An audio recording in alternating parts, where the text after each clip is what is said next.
नमस्कार, कृषि जगत चैनल पर आपका स्वागत है। राजस्थान की लाइव मौसम अपडेट के साथ मैं हूं आपका साथी अचल सिंह देवराज। आज दिनांक 28 नवंबर ईस्वी सन 2023 तदनुसार मार्गशीर्ष माह की प्रतिपदा तिथि दिन मंगलवार है। आइए जानते हैं अगले 24 घंटों के दौरान और आगामी एक सप्ताह के मौसम का पूर्वानुमान।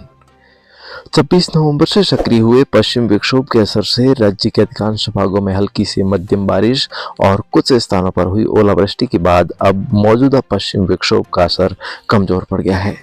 समय अनुकूल हुई मावठ से रबी फसलों को फायदा हुआ है।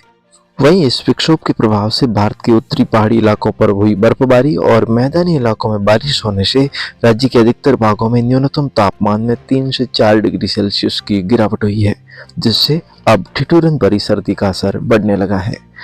मौसम विभाग ने आज और कल के लिए बीकानेर, चूरू, नागौर, जोधपुर, अजमेर, राजसमंद, पाली और सिरोही जिलों तथा बांसवाड़ा, उदयपुर और कोटा संभाग के अधिकतर स्थानों पर सुबह के समय अत्यंत घना कोहरा छाए रहने की संभावना व्यक्त की है। वहीं राज्य के शेष भागों में भी हल्का कोहरा और धुंधला मौसम रह सकता है। आज राज्य के सभी भागों में हवाओं का रुख उत्तर पूर्वी रहेगा। आज पश्चिमी राजस्थान के बीकानेर, जोधपुर और पाली संभाग के जिलों में बारिश की कोई संभावना नहीं है। छुटपुट स्थानों पर ऊंचाई वाले हल्के बादल नजर आ सकते हैं, जबकि मौसम पूरी तरह से साफ रहेगा। ऐसे में इन दिनों आपके घर या आपकी रिश्तेदारी में कोई शादी विवाह का समारोह है तो मौसम खराब होने को लेकर बिल्कुल भी चिंता न करें, बल्कि सर्दी से बचाव की व्यवस्था अवश्य करें। अगले 24 घंटों में पूर्वी राजस्थान के कुछ भागों में मौसम खराब रहने की संभावना है। इस दौरान आज अरावली पर्वत श्रृंखला के सहारे वाले इलाकों तथा उदयपुर, राजसमंद, सलूमपुर, डूंगरपुर, बांसवाड़ा, चित्तौड़गढ़, भीलवाड़ा, शाहपुरा, केकड़ी, कोटा, बूंदी, बारां और झालावाड़ जिलों में सुबह से दोपहर तक बादल छाए रहने और इक्का दुक्का स्थानों पर बारिश की हल्की बूंदें गिरने की संभावना है। इन जिलों में आज रात्रि से मौसम साफ होने की संभावना है। इसके अलावा सवाई माधोपुर, करौली, गंगापुर सिटी, टोंक, अजमेर, दुद्दू, जयपुर, दौसा, धौलपुर, भरतपुर, डीग, अलवर, खैरथल, चिजारा, सीकर, झुंझुनू, कोटपुतली, बहरोड तथा नीमका थाना जिलों और आसपास के इलाकों में आज दिन भर घने बादल छाए रहने और इन इलाकों में मेघ गर्जन के साथ हल्की खंड वर्षा होने की संभावना है। ऐसे में किसान भाई और आमजन बारिश और बिजली कड़कने की गतिविधियों के मद्देनजर अनावश्यक घूमने फिरने से बचें। वहीं मेघ गर्जन के समय पेड़ों और बिजली के खंभों से दूर रहें, सावधानी बरतें, सुरक्षित रहें। पश्चिमी राजस्थान में आज मौसम साफ होने से धूप खिली रहने और पूर्वी राजस्थान के भागों में आज देर शाम से पश्चिम विक्षोभ का असर कमजोर होकर मौसम साफ होने की संभावना है। कल सुबह के समय राज्य के अधिकांश भागों में धुंधला मौसम रहेगा। इस दौरान कुछ स्थानों पर घना कोहरा छाए रहने से सुबह के घंटों में यातायात भी बाधित हो सकता है।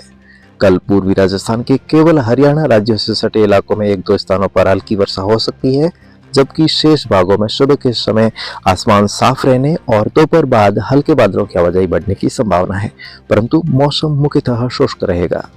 आगामी दिनों में 30 नवंबर से एक कमजोर पश्चिमी विक्षोभ के प्रभाव और देश के मध्य भागों में बंगाल की खाड़ी की ओर से नमीयुक्त हवाएं पहुंचने से मध्य प्रदेश से सटे इलाकों में मौसम में बदलाव देखा जा सकता है। वहीं इसी तरह की गतिविधियां दिसंबर माह के प्रथम सप्ताहांत और द्वितीय सप्ताह की शुरुआत में उदयपुर, बांसवाड़ा, अजमेर, कोटा और भरतपुर संभाग सहित कुछ पाली संभाग के इलाकों में भी देखी जा सकती है। इस दौरान बादलों की आवाजाही और कहीं कहीं खंड वर्षा का दौर रहने की संभावना है। अगले एक सप्ताह तक सक्रिय पश्चिम विक्षोभ के आने की कोई संभावना नहीं है, इसलिए राज्य के अधिकांश भागों में मौसम मुख्यतः शुष्क रहने और सर्दी का असर बरकरार रहने की संभावना है।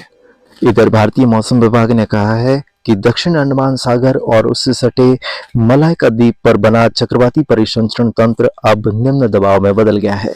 इसके पश्चिम उत्तर पश्चिम में आगे बढ़ने और कल तक बंगाल की खाड़ी के दक्षिणी पूर्वी भागों में गहरे दबाव में तब्दील होने की संभावना है। उसके बाद इसके लगातार उत्तर पश्चिम की ओर आगे बढ़ने की संभावना है तथा विभाग ने इसके और मजबूत होकर 1 दिसंबर के आसपास दक्षिण पूर्व बंगाल की खाड़ी के ऊपर चक्रवात बनने की आशंका जताई है। इस चक्रवाती तूफान का नाम मिचांग होगा और ये नाम म्यांमार देश द्वारा सुझाया गया है और ये तूफान 5 दिसंबर के आसपास आंध्र प्रदेश तट पर टकराकर कमजोर पड़ सकता है, लेकिन इसके प्रभाव से राजस्थान के मौसम में बदलाव होने की फिलहाल कोई संभावना नहीं है। आगे मौसम में जो भी बदलाव होगा, जिसकी नवीनतम अपडेट आपको इस चैनल के माध्यम से हर रोज मिलती रहेगी। तो फिलहाल आज के मौसम बुलेटिन में इतना ही। कल सुबह हमारी फिर होगी मुलाकात। तब तक आप अपना बहुत सारा ख्याल रखिएगा। आपका दिन शुभ और मंगलकारी रहे, इसी शुभकामना के साथ लेते हैं विदाई। नमस्कार।